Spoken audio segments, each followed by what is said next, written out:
Namaste friends. SIR নিয়ে আরও কয়েকটি কথা, কারণ এসআইআর নিয়ে ঘনিয়ে উঠেছে আরও অনেকগুলি বিতর্ক এবং বহু লোক আমি দেখতে পাচ্ছি বিভিন্ন জেলায়, পূর্ব বর্ধমান, মুর্শিদাবাদ, কোচবিহার এবং আরও অন্যান্য জায়গায় লোকজন রাস্তায়, পূর্ব মেদিনীপুর, লোকজন রাস্তায় নেমে পড়েছে এসআইআরের শুনানির নোটিশ পাওয়ার অভিযোগে। সুতরাং এসআইআর নিয়ে আরও কয়েকটি কথা মনে হলো বলা প্রয়োজন, বললে হয়তো ভালো হবে। এবার সেই কথাটা শুরু করার আগে আমি আপনাদেরকে মুখ্যমন্ত্রীর ভিডিওর, প্রেস কনফারেন্স ভিডিওর একটা অংশ আগে একটু শোনাতে চাই। আমরা শুনি মুখ্যমন্ত্রী কি বলছেন। মাইক্রো অবজারভার হরিদাস সব তারা বিজেপির দলদাস, তারা ক্রস করে দিলেই নামগুলো যেগুলো লগ ইন করেছিল সেগুলো সব ফেরত চলে আসছে। ইতিমধ্যে আমাদের কাছে খবর এসছে যাদের এমনকি হিয়ারিং এ ডাকা হয়েছিল তাদের মধ্যে কয়েক লাখ নাম লগ ইন করেছিল ডিএমরা, টোটালটাকে ব্লক করে দেওয়া হয়েছে এবং তাদের বাতিল করে দেওয়া হয়েছে। জঘন্য ষড়যন্ত্র। গণতন্ত্র হচ্ছে, নির্বাচন হচ্ছে গণতন্ত্রের একটা গণতন্ত্রের উৎসব, কিন্তু সেখানে জনগণ ঠিক করবে কাকে ভোট দেবে, কাকে নির্বাচিত করবে, কাকে করবেন না। কিন্তু সেখানে ইলেকশন কমিশন ভোটের আগেই অর্ধেক লোকের ভোট কেটে দিয়ে তিনি নির্বাচিত সরকার ঠিক করে দিচ্ছেন। এই কৈফিয়ত তাকে দিতে হবে। আজ পর্যন্ত 83 জন মারা গেছে। এই প্রসঙ্গে আমার যেটা মনে হলো সেটা দুটো কথা। মুখ্যমন্ত্রীর এই বক্তব্যের পরিপ্রেক্ষিতে দুটো কথা আমার মনে হলো যেগুলো শেয়ার করতে পারা যায়। এক হলো, এটা জানতে পারা মুখ্যমন্ত্রীর পক্ষে সম্ভব নয়। কোনো সত্যি লাখ লাখ নাম ডিএমরা লগ ইন করেছিলেন, তারপর সেগুলোকে ব্লক করে দেওয়া হয়েছে কিনা, এই কথাগুলো খুব এম্পিরিক্যাল, খুব অবিশ্বাস্য, এবং এটা কিন্তু যতক্ষণ না ড্রাফট লিস্ট বেরোচ্ছে ততক্ষণ এটা জানতে পারাই সম্ভব নয়, কারুর পক্ষেই জানতে পারা সম্ভব নয়। শুনানি হয়েছে, কিন্তু ফাইনাল ডিসিশন কি হয়েছে, যেহেতু আমাদের শুনানির পর কোনো রকম শুনানিতে ডকুমেন্টস জমা করে, যাদের শুনানি হচ্ছে তারা ডকুমেন্টস জমা করে, রিকোয়ার্ড ডকুমেন্টস জমা করে, মানে নোটিশে তাদেরকে যে নোটিশ পাঠানো হচ্ছে সে নোটিশ অনুযায়ী ডকুমেন্টস জমা করে তারা চলে আসছেন। ফলে এবং ফলে মুখ্যমন্ত্রী কি করে জানবেন যে লাখ লাখ নাম বাদ যাচ্ছে কিনা? আমরা যদি বলি যে মুখ্যমন্ত্রী জানতে পারছেন ইআরওদের কাছ থেকে বা ডিইওদের কাছ থেকে, ইআরও বা ডিইওদের পক্ষেও এক্ষুনি এটা জানতে পারা সম্ভব না, যতক্ষণ না সিইও ওয়েস্ট বেঙ্গলের তরফ থেকে, সিইও ওয়েস্ট বেঙ্গলের অফিস ফাইনালি সেই লিস্টটা, সেকেন্ড ড্রাফট লিস্ট যতক্ষণ না তারা প্রকাশ করছেন, ততক্ষণ কিন্তু যারা ভেতরে এর জন্য কাজ করছেন, কারণ আমরা এটা বুঝতে পারবো খুব সহজেই, কারণ গোটা রাজ্য জুড়ে বিভিন্ন বিডিও অফিস কাজ করছে, এবং যখন ড্রাফট লিস্ট তৈরি হবে তখন সেন্ট্রালাইজডভাবে একবারে প্রিপেয়ার্ড হওয়ার পর সেটা বেরোবে। আলাদা আলাদা পার্টে বিভিন্ন জেলার বিভিন্ন ব্লকে ডিএমরা, বিভিন্ন জেলার ডিএমরা কাজ করছেন, বিভিন্ন ব্লকে বিডিওরা কাজ করছেন, তাদের পক্ষে কিন্তু বুঝতে পারা সম্ভব না যে লাখ লাখ নাম বাদ হয়ে যাচ্ছে। এটা মুখ্যমন্ত্রী কেন বললেন, এটা আমার একটা প্রশ্ন, কারণ এটার মুখ্যমন্ত্রীর কাছে এই খবরের সোর্স কি, এটা একটা খুব বড় প্রশ্ন।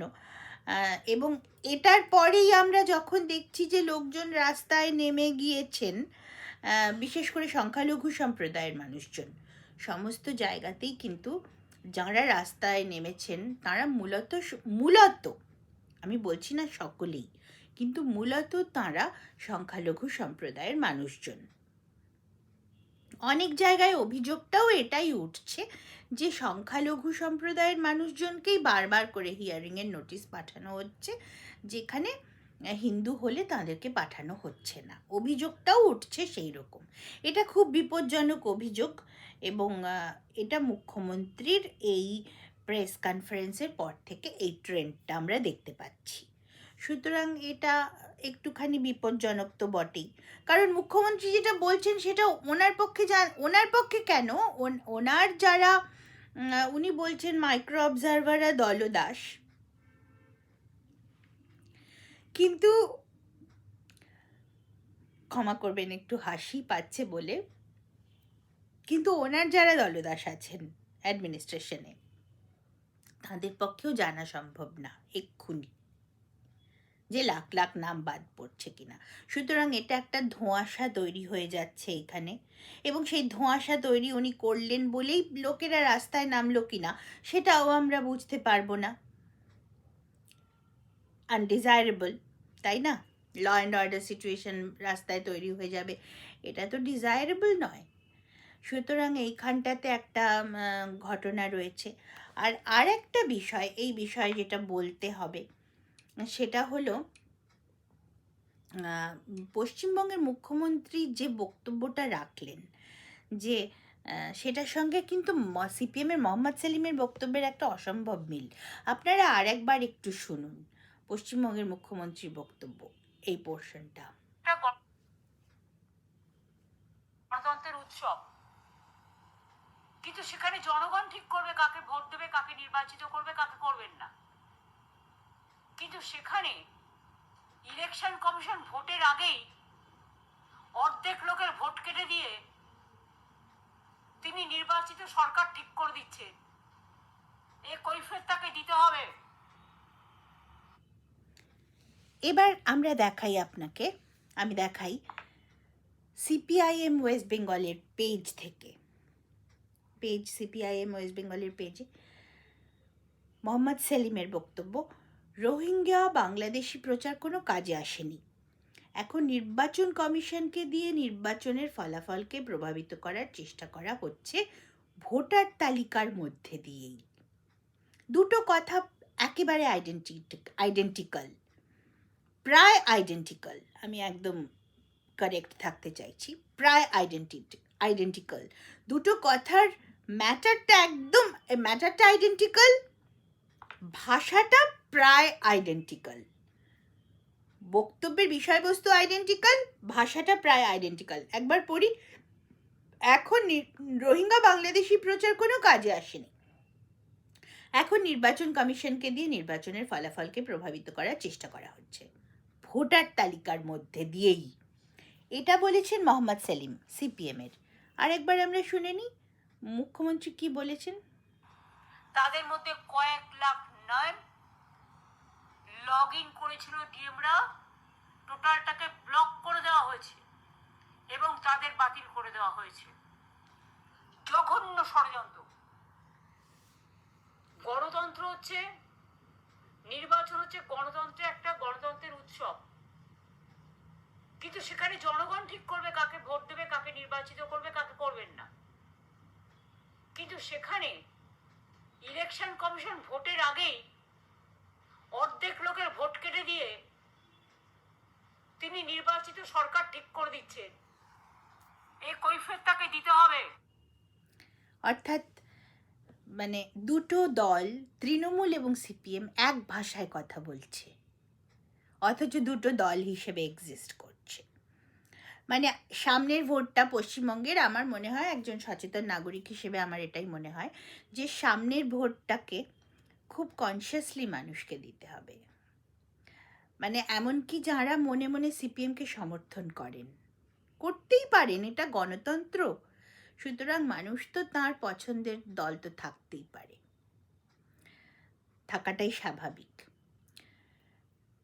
তাদেরকেও ভাবতে হবে যে আসলে তারা কাদের হাত শক্ত করছেন। আমরা বারবার কিন্তু পশ্চিমবঙ্গের গঠনের পূর্বে, পশ্চিমবঙ্গ রাজ্যটির জন্মের পূর্বের কথা আমাদেরকে বারবার মনে করতে হবে। বারংবার মনে করতে হবে, 1946-47 কথা বারংবার মনে করতে হবে। এমনকি কবি জীবনানন্দ দাশও 1946-47 নিয়ে কবিতা লিখেছেন। 1946-47 বাঙালির জীবনের একটা অসম্ভব গুরুত্বপূর্ণ সময়, আমরা সেটা ভুলে যেতে পারি না। আশা করি যারা এই ভিডিওটা শুনছেন তারা এগ্রি করবেন। জীবনানন্দ দাশ অন্যতম কবি, যিনি রবীন্দ্র ঘরানার নন, অথচ একজন সত্যিকারের কবি। অনেকেই নিজেদেরকে কবি বলে দাবি করেন বা অনেকেই কবি আছেন, কিন্তু সকলেই তো ঠিক কবি নন, সব কবি কবি নন। কিন্তু জীবনানন্দ দাশ তো কবি। তিনি পর্যন্ত 1946-47 নিয়ে কবিতা লিখেছেন। কবিতার মধ্যে গভীর অর্থ।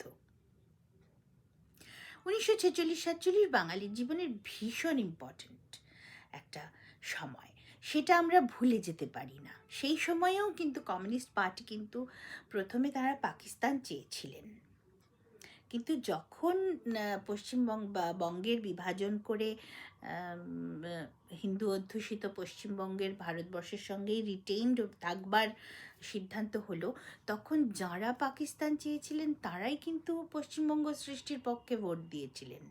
জ্যোতি বসু এবং রতনলাল ব্রাহ্মণ দুজনেই ভোট দিলেন, আর রূপনারায়ণ রায় ভোট দিলেন পাকিস্তানের পক্ষে। তারপরেই পাকিস্তানে চলেও গেলেন, দিনাজপুরের লোক ছিলেন, খুনও হলেন। পাকিস্তান গঠনের পরেই পূর্ব পাকিস্তানে কমিউনিস্ট পার্টির আর কোনো অস্তিত্ব থাকলো না এবং অজানা আততায়ীর হাতে তিনি খুন হয়ে গেলেন। ভাবতে হবে, অর্থাৎ এইখানটাতেই হচ্ছে সিপিএম এর লোকেদেরকেও ভাবতে হবে, মানে যারা মনে মনে সিপিএমকে ভালোবাসেন বা সমর্থন করেন। সিপিএমকে ভালোবাসেন বা সমর্থন করেন অধিকাংশ মানুষই কিন্তু আমার আপার জেনারেশনের লোকেরা, মানে একটু সিপিএম ঘেঁষা লোকেরা, মানে হচ্ছেন তারা একটু সিনিয়র অথবা খুব বেশি হলে আমাদের চাইতে একটু বড়, মানে বছর আমাদের সঙ্গে বছর 10-12 তফাৎ এরকম লোকেরা, এবং আরও বেশি আমাদের আপার জেনারেশন, আরও বেশি বয়স্ক লোকেরা, তাদের হয়তো একটু সিপিএম এর প্রতি সফট কর্নার থাকলেও থাকতে পারে। কিন্তু তাদেরকেও ভাবতে হবে, কারণ তারাই তো মানে তারা বসেছিলেন, মানে যে মিটিংয়ে ডাইরেক্ট অ্যাকশনের ডাক দেওয়া হচ্ছে সেই মিটিংয়ে তারা ইনভাইটেড ছিলেন এবং তারা গিয়েও ছিলেন সেই মিটিংয়ে। এটা অবাক করা ব্যাপার নয় কি? কেন গেলেন তারা সেখানে? তারা কি আন্দাজ করতে পারছিলেন না? একদিনেই তো আর ডিসিশন হয়নি ডাইরেক্ট অ্যাকশন হবে।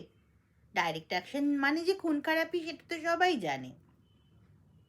তো ডাইরেক্ট অ্যাকশনের ডাকটা যে দেওয়া হবে সেটা তো আগে থেকেই লোকজন জানতেন। তাহলে কমিউনিস্ট নেতারা কেন গিয়েছিলেন সেই মিটিংটা অ্যাটেন্ড করতে? বসেছিলেন সেখানে এবং সময় মতন আবার পালিয়েও চলে এসেছিলেন। খুব খারাপ, আমাদের ইতিহাসটা খুব খারাপ, ভয়ঙ্কর রকমের, যাকে বলে রক্তাক্ত ইতিহাস, ভীষণ ভীষণ রকমের বিশ্বাসঘাতকতার ইতিহাস। 1946-47 কথা আমি বলছি। তার আগে আমাদের ইতিহাস অত্যন্ত গৌরবের ইতিহাস।